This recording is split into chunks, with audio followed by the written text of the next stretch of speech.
বিয়ের পর প্রথম বাবার বাড়ি আসলাম। আমার রুমে ঢুকতে গিয়েই হতভম্ব। মাকে গিয়ে বললাম, মা, আমার রুমে ভাইয়া থাকে না? মানে ভাইয়ার রুম তো ছিলই, আমার রুমটা কেন নিতে হবে?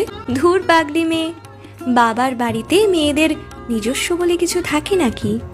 স্বামীর সংসারই তো এখন তোর সংসার। মনের মধ্যে তীব্র ব্যথা চেপে রেখে বললাম, এখানে যখন আসবো থাকবো কোথায়?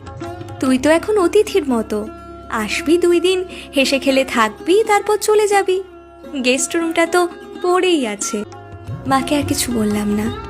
বিয়ের 8 দিনের মাথায় আমার রুমটা এখন পুরোপুরি ভাইয়ার রুম হয়ে গেছে। এখন আমি তাহলে এই বাড়ির কেউ না, বাড়ির রাজকন্যা। 8 দিনে বাড়ির অতিথি হয়ে গেলাম। নীরবে কাঁদছি। এ কান্নার অর্থ শুধু মেয়েরাই বুঝবে, আর কেউ না।